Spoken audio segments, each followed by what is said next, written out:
Thank you, Linus, for the introduction. I'm really excited to be here today with you in a space of learning and reflection around EDI.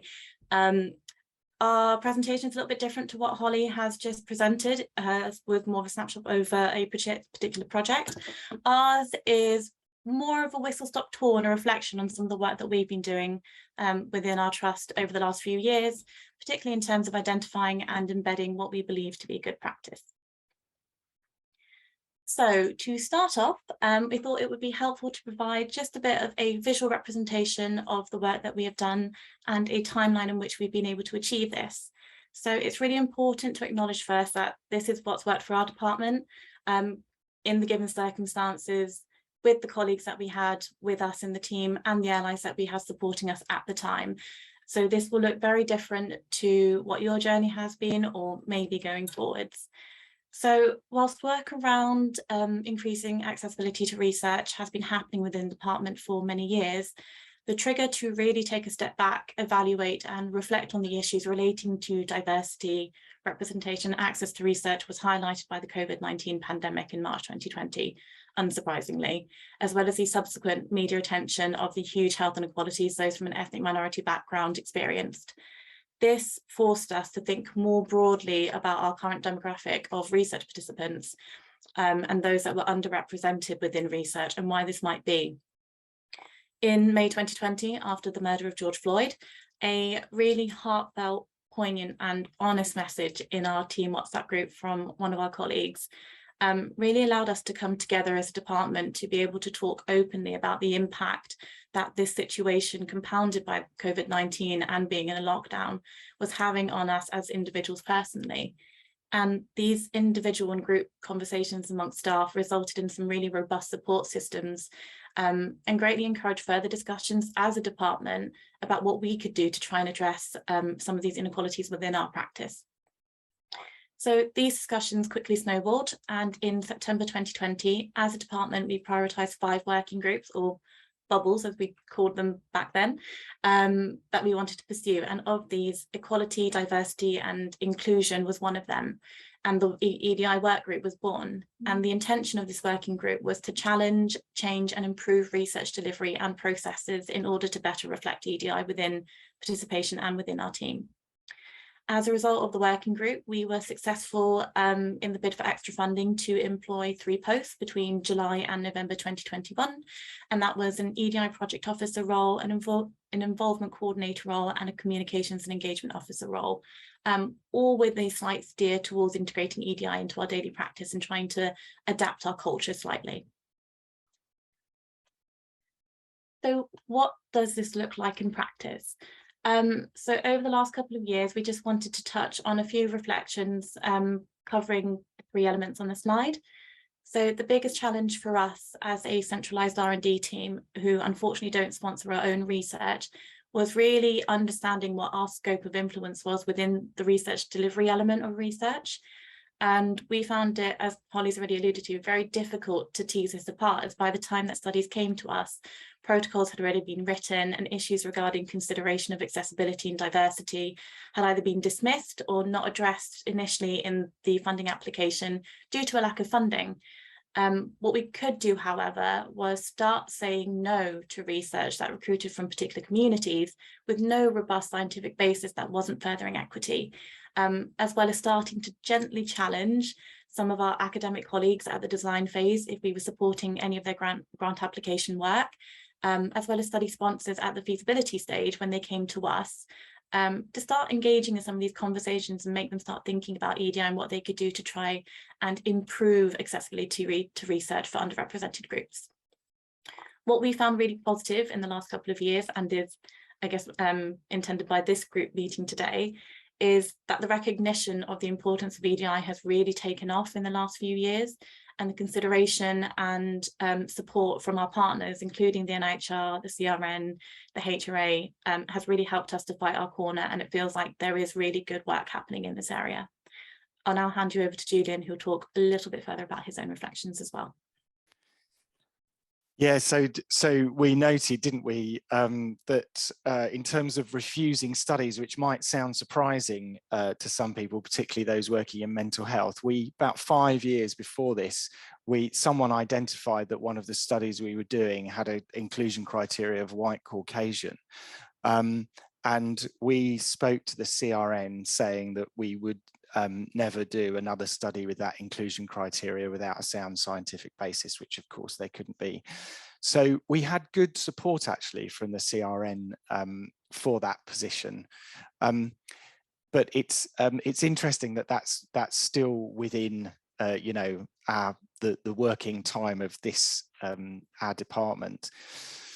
So then at the point of George Floyd's murder, which I'm sure everybody will remember as a landmark event, and obviously not the only murder that that year or even in that period, we started to try and do some work, and we set up what on reflection was a safe space for people from diverse backgrounds in the team, which I was involved in, not really knowing whether that was the right thing to do or not. It turned out that it kind of did work.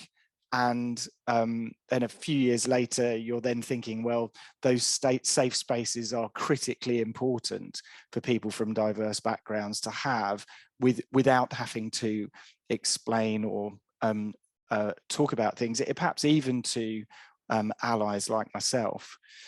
We also had time for the whole department to reflect and talk about things, and obviously everybody was at a different point in their journey, and we did some education things that you'll all be familiar with. I've put a note on there about leadership because it won't have escaped your notice that participation in research, the staff group and leadership are the three goals for improvement for the UKRD inclusion working group. And my observation about leadership is, you know, I'm saying this as a very privileged middle-aged white man with the sort of advantages of education and a senior position and so on and so forth, is that I do feel that there's a duty on us to lead in a particular way, to be thoughtful and understanding, to make sure that there's protected time. Someone else talked about, so Holly was talking about funding. I think that's absolutely critically important. You know, the hallmark of this is short-term, small amounts of funding, which is just not sustainable given how important this work is. So we have had some, we feel that we've made modest progress, but it has been recognised, hasn't it, Mona? Yes, so this slide does make me feel a bit awkward, and I think it's simply because we still feel like we're quite at the beginning of our journey, I guess, in terms of some of the work that we can be doing. And yes, we have made some real positive progress within our department. You know, this may not be reflected in the participation yet because it will take a significant period of time, and there is still a lot of work to do and a lot that we can still learn. It has, however, been really lovely to be recognised for the work that our whole team has put into EDI, both externally by our local clinical research network, where they awarded us for our public engagement and inclusion last year, and internally for myself within AWP with my own award for empowering inclusive practice, which I will just put out there. Julian made me put in. I really wasn't keen on showcasing that. But the most exciting development for me personally was when we realised as a department that within the 5 working groups that we had, including EDI, that we started having the same conversations within all of the working groups when it was in relation to EDI, and we just kept repeating ourselves. And if we had back-to-back meetings, it almost felt like, why are we having 2 meetings when we're talking about the same thing in both of these meetings separately? So as a result, we made the really difficult decision to absorb EDI into the other 4 working groups officially, which we found quite scary as we didn't know what the outcome of that would be, whether or not EDI would then just become a tokenistic agenda item, which we felt like we had to address, or if we just accidentally dropped it for any reason whatsoever because we had other priorities within the department. And we were also understandably challenged by our closest allies in our Trust EDI group. However, I think it's been about a year since that happened now, and it's not a decision that we regret. And it's been really lovely to see EDI become the golden thread within all the work in our department, and it has become a real strategic focus. And by being able to do this, it's also encouraged a lot of our staff within the department to engage more with the various EDI networks across the Trust. And I think most, if not all, are part of at least one of them, which just allows us to engage a bit more broadly in terms of EDI beyond research, and also bringing some of that learning back to the department.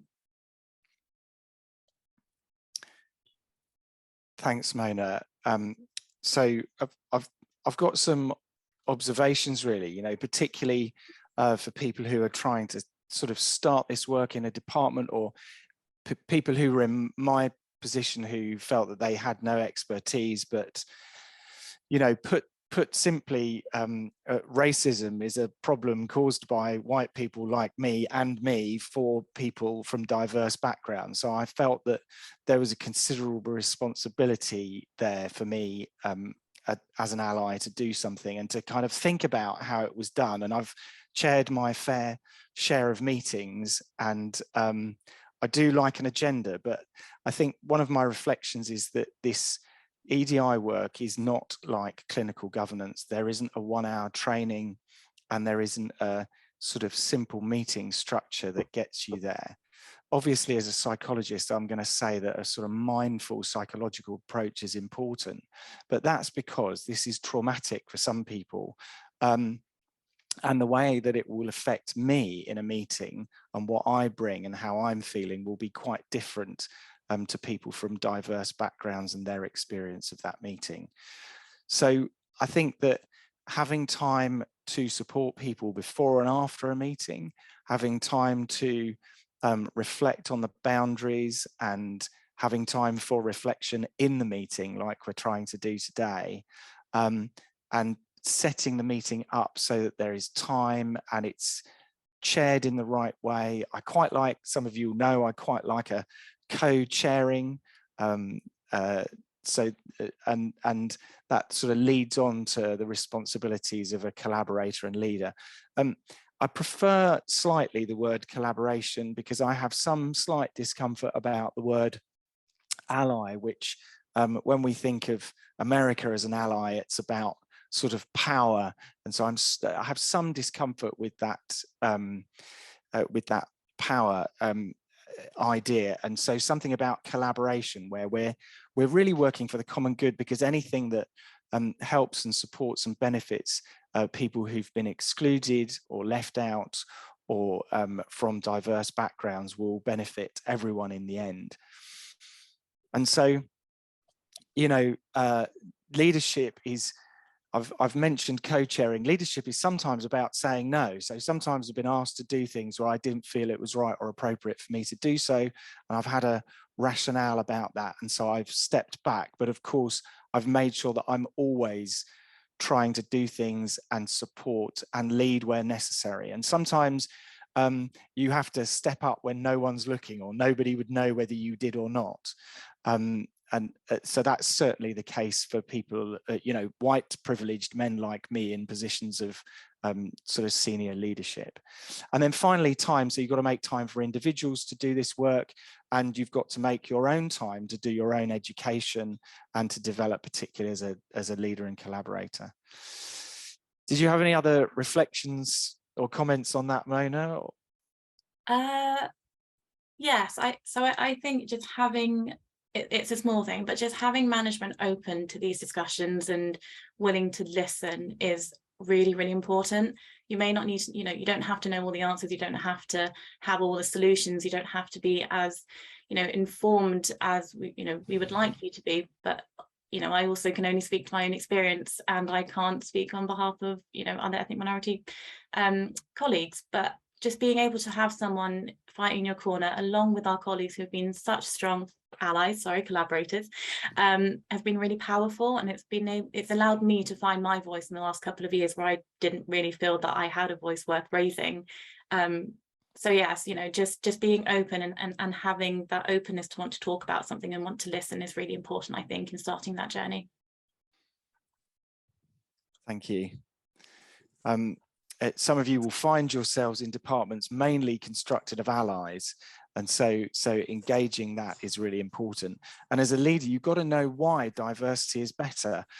Those of you that have seen me talk about this before, or colleagues will know that I'm a fan of Matthew Syed's work. He was a table tennis player. He became a journalist. He's got a podcast, and he's written a book called Rebel Ideas, which is about diversity. Diverse teams make better decisions. They have better outcomes.